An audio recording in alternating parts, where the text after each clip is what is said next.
think yesterday you said the Roadrunners are still a little bit of ways. Are they getting closer to game ready?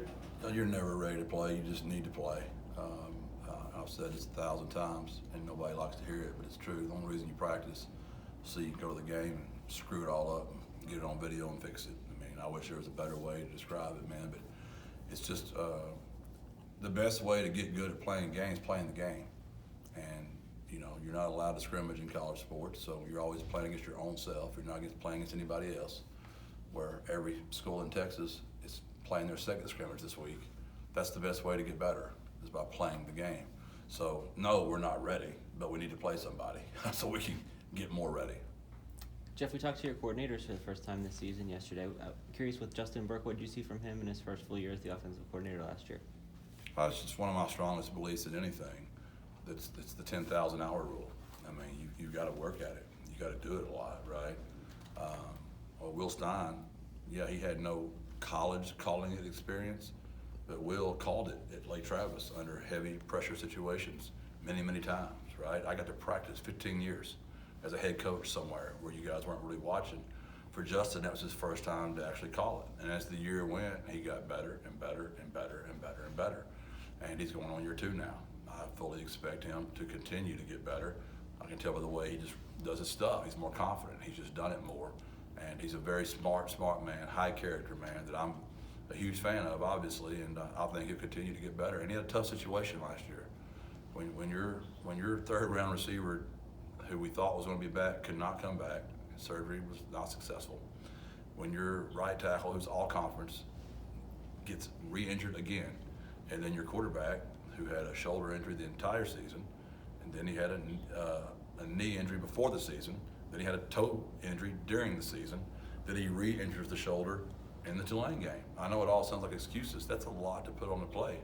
And we won 8 out of our last 9 games last year in Conference AAC. It's pretty remarkable what he was able to do as a coordinator, all the things that were thrown at him. To that point, he said his biggest takeaway was learning how to handle adversity in the job. Is that something you see a lot with young coaches, that there's sort of a learning curve there? Well, nobody thinks they're going to get out to a 1-3 start and lose your third round receiver, your best offensive tackle, and your quarterback, and go 1-3. That's a tough way to learn. So Justin got some adversity times 2, in my opinion, for all of us. That was one of the toughest stretches I've gone through. You know, I even had a slight meltdown to that Army game and said something, you know, I regret it. Just, you know, because it gets to you. I mean, I'm a 35-year veteran. I mean, I don't even know if Justin's 35 years old. He was telling us he's kind of his worst critic. I asked him if he would grade his performance right, and he said he's trying to, you know, not be so hard on himself because, you know, the Roadrunners were pretty good last year at times. Yeah, it's a simple grade. It's really not hard. We won 9 out of 13. So what percentage is that? I don't know. It's probably around 75, 80.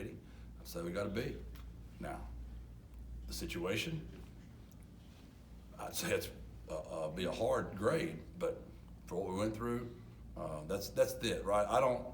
We don't do like I don't have any coordinators that are looking at those stats. There's only one stat we look at. That's the W or the L. We're going to play team football. Burt's going to try to take care of Lep. Lep's going to try to take care of Burt.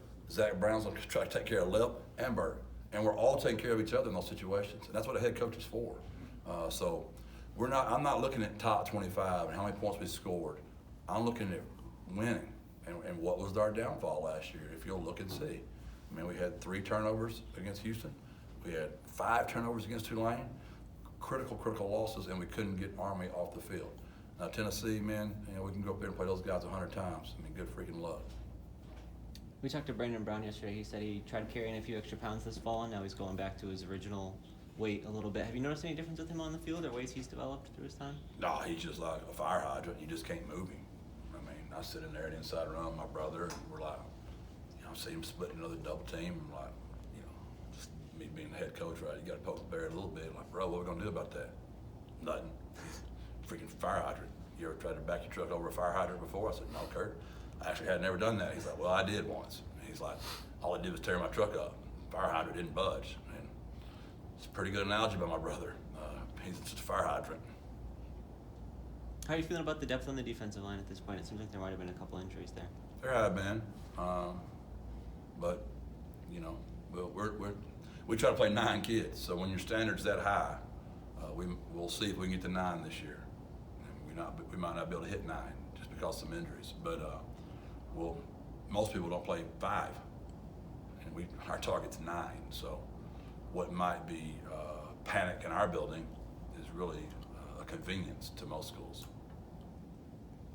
What are the biggest differences in Jamari Robinson now compared to earlier in his career? How have you seen him develop over all of his time here? Maturity, ownership of his own behavior, taking responsibility for not only his own behavior but others' behavior too, just being a role model. He's not perfect, but he's incredibly improved and bought in, whatever words, opportunity. Now that Trey's gone, to be number 1, those kind of things are exciting and important for a young man, and he's doing that. He seems very confident in his ability to take on that responsibility now. How is that confidence important for him, or how have you seen that kind of move him? Oh, just some things that are, his confidence to text me and offer his opinion on things, and just conversations I never thought we'd have. And I told him, we really did a big deal on not only should you be trustworthy, we have to extend trust to people. So I asked everybody on the team to try to pick one person that had crossed their heart, of maybe someone that deserved to be given some trust, that hadn't fully earned it. They were close, but they hadn't fully earned it. Just extend some trust. And for whatever reason, the Lord put Jamari on my heart, and I told him that. I told him. And I'm really doing my best to extend more trust to Jamari and see if we can keep maturing him. Is there pressure on him to try and duplicate the numbers? Those are big numbers to try and. JJ, it's such a culture pillar violation. I mean, we're not result driven. We're going to trust the process. Once you do that, and all you're trying to do is get sacks like Trey Moore, like Clarence Hicks, which is human nature. I'm not dare saying your question's not a good question, because it is a good question. But that's when you don't play run defense correctly. That's when you're not running the pressure correctly. You're doing what's best for you, and you're not going under to allow maybe the defensive tackle to make the sack, or whatever that might look like in the pressure scheme. Not every one of them is designed for him to get home. Now, obviously, he's one of our best pass rushers, so we've got a lot of things for him. But I think you got to be careful there about that. Do I think he feels that? Probably, because I imagine everybody says that kind of stuff to him, because he's playing that position. And those guys all know the history of this program. We've had a guy with double-digit sacks. I don't know how many times, but quite often. Cool. Thank you.